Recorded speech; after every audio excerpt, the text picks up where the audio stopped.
So in this Facebook Live, I'm going to speak to you about some of the mistakes that are being made and how to avoid them in the recruitment process. This is directly from experience with some of our Academy members.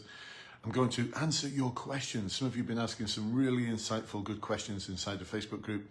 And wait until the very end, because there's this one mistake which one of you has almost made. Hopefully, I've stopped it.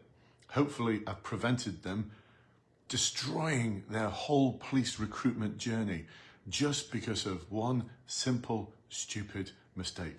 All right, looking forward to sharing some of the wisdom up here. First of all, who am I and why should you listen to anything I've got to say? My name's Brendan from Blue Light, and over the past 31 years, I've been coaching and supporting people just like you for promotion boards, specialist interviews, and the police recruitment process. Got a huge amount of experience to share with you. Got a great team of coaches around me. The Blue Light coaching team, there's now 10 of us. Can you believe that? There's 10 of us. And we deliver outstanding results through our Academy program.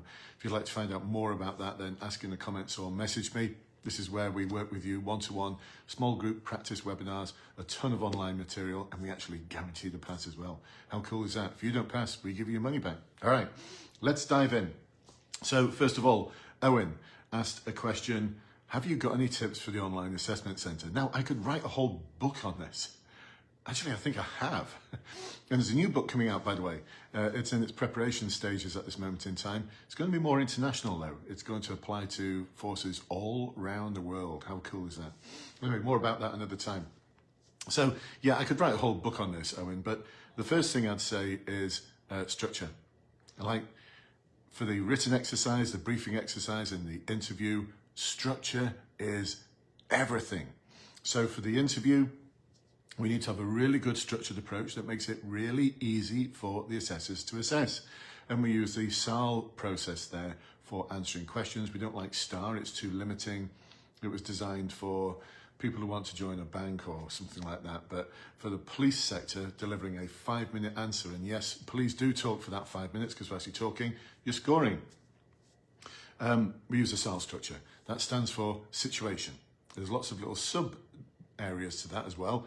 Then you've got your aim, where we also talk about the options that you considered before you made a decision as to which option was best. And then we move into the action phase, where we talk about not just what we did, but how we did it. That's where the marks are. The results, don't follow the guidance out there on the interweb, all about how, you need to give a really positive result where everything is perfect. No, the world doesn't work like that. Seriously, it doesn't work like that. So in the police sector, they want to hear about what went well, but what didn't go well. And then we can segue that into the L for the learning. Hopefully that's helpful for you, Owen. Oh, the written and briefing exercise. I forgot all about that, didn't I? So written exercise, it's a complex community problem, a policing problem, a community problem. And so we're going to use the SARA problem-solving process for that, but we've over-engineered the SARA process. We've built lots more into it, based on not just academic research, but also practical experience. I was a neighbourhood inspector for 8 years, and for 3 years after I retired, I did a lot of work with the European Union. A big project over there looking at improving problem-solving and community engagement in Central and Eastern Europe. So we've supercharged it. We've supercharged SARA. That stands for scanning, assessment, response, and analysis.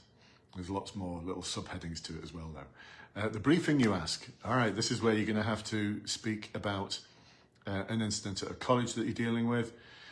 By the way, the police wouldn't deal with this incident. I'm a governor at my kid's school. No chance. We would not report this to the police. Like, if Ofsted came around and inspected us and found out that we had, they'll be asking big questions of us as to, like, why did you report this to the police?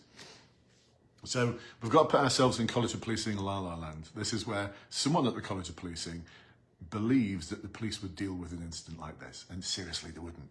It's quite complicated, this incident, and you've got to, they keep developing it as you go along. It's like a paper feed.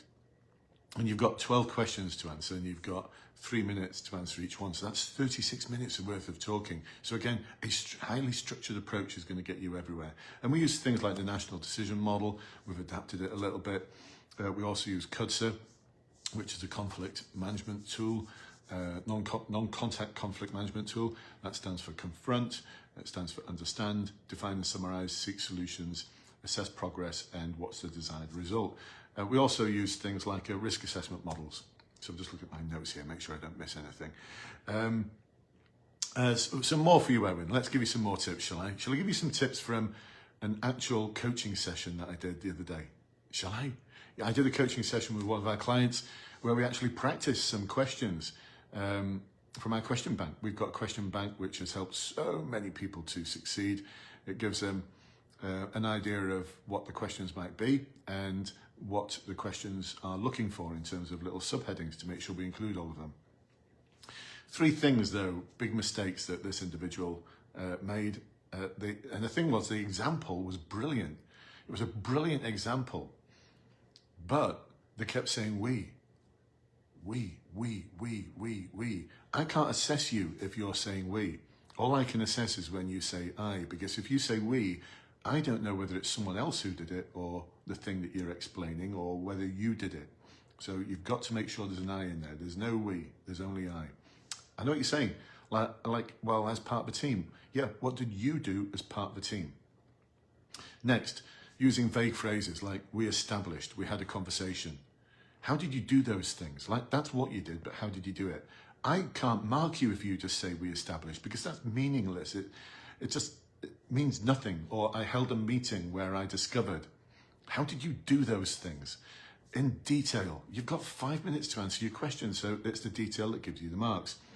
And the last point didn't actually address the question. So it was a great example, but I was a bit confused as to where the actual answer to the question was. So if you get asked a question about making difficult decisions, make sure that you talk about difficult decisions in your answer. If you get asked a question about understanding the needs of others, make sure you use the phrase needs of others.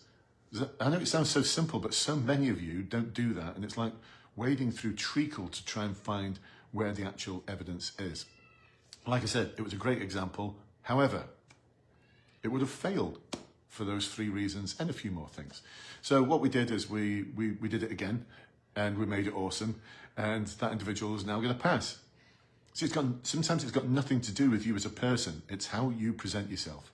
So hopefully that's helpful for you, Owen. Now, James has asked a question. I'm waiting for Devon and Cornwall Police to open up interview slots. I've passed my online assessment centre. I've been waiting for 4 months now. 4 months to get an interview. Every time the slots get opened, they all get booked up. So what's going on here? Well, this is the way it used to be, James.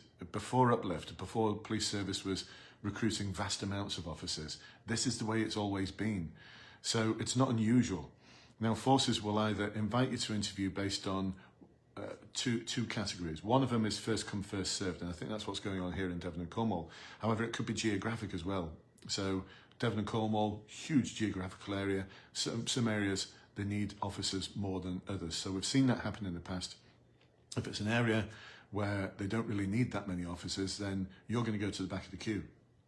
I know it seems unfair, but that's just the way it is. They need to recruit into the geographic areas where they need officers.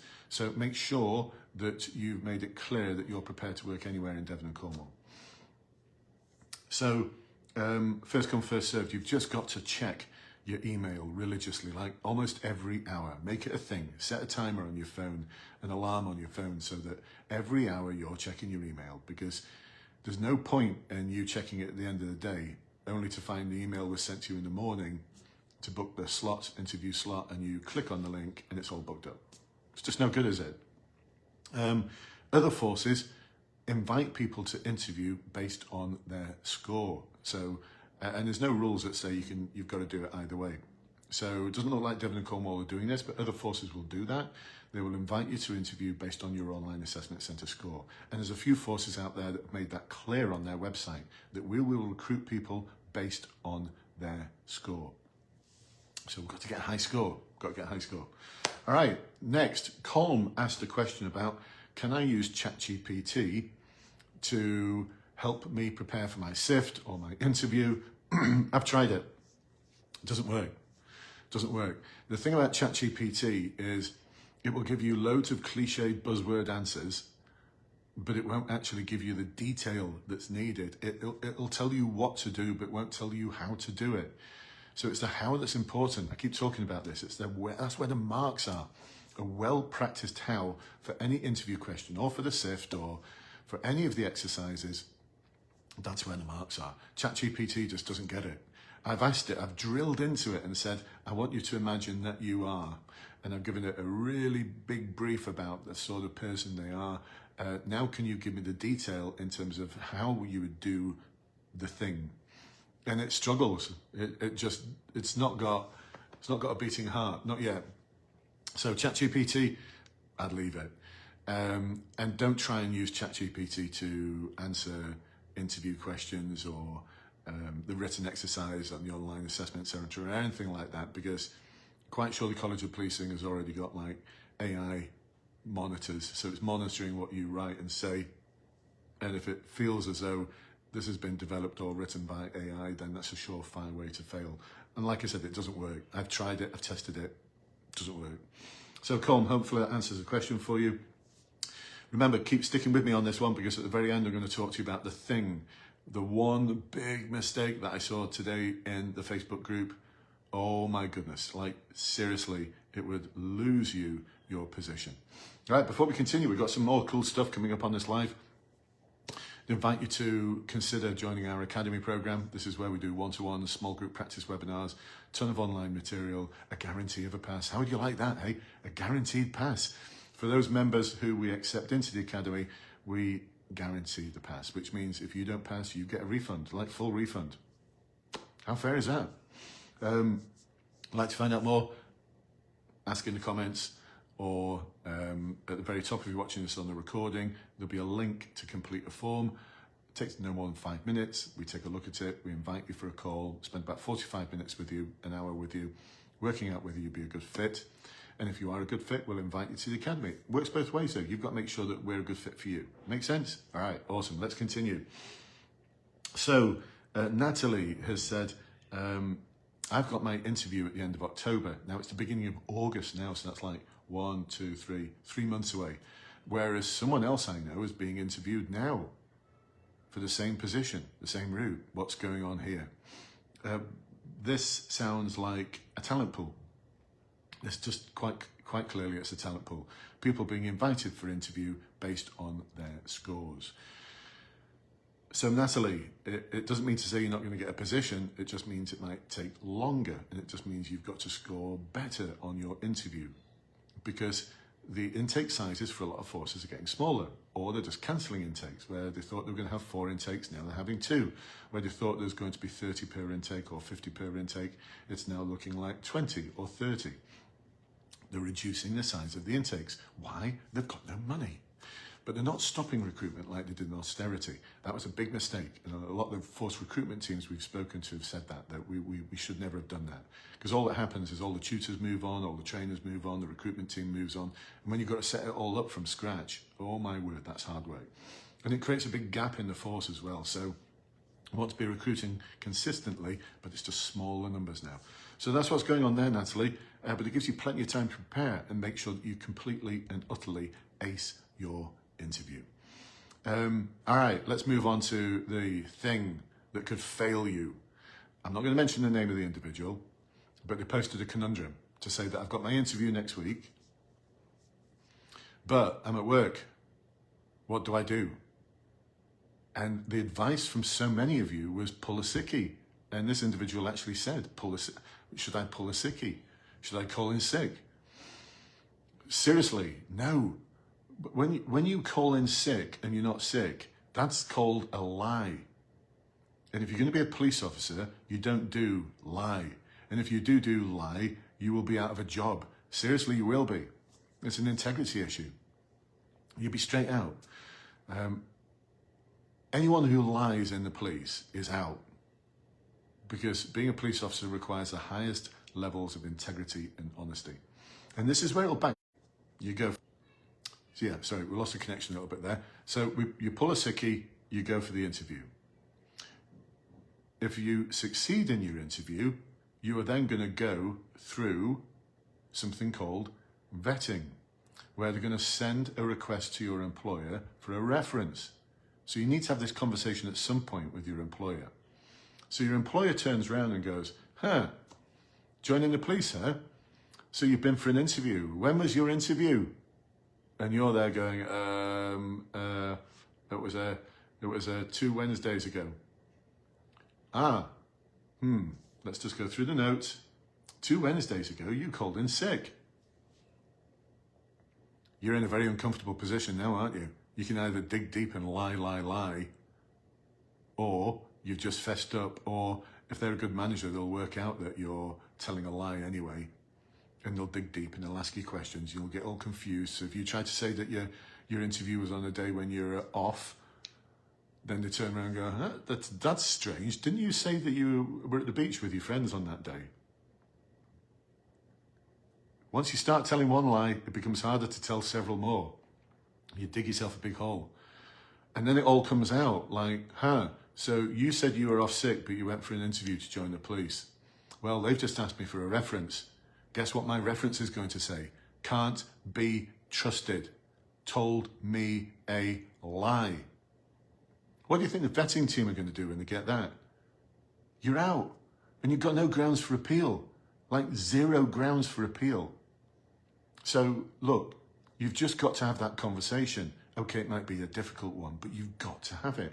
Have that difficult conversation. Because guess what? In the police, you're going to have a lot of difficult conversations. So start now. All right.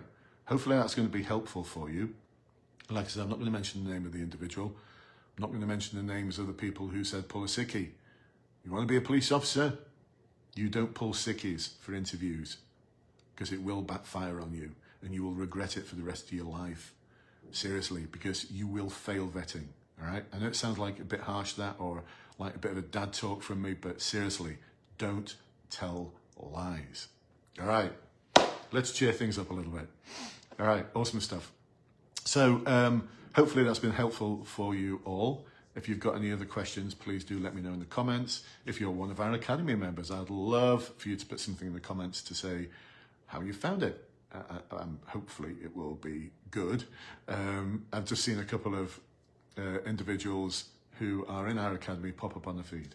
So like I said, if you'd like to find out a little bit more about joining our Academy, do check the links below if you're watching this recording, or just ask in the comments if you're watching this inside the live Facebook group. And if you're not a member of that Facebook group, ask in the link below if you're watching this recording. There's almost 27,000 members now. 27,000, can you believe that? Awesome stuff. All right, signing off. I shall catch up with you all soon. Bye-bye for now.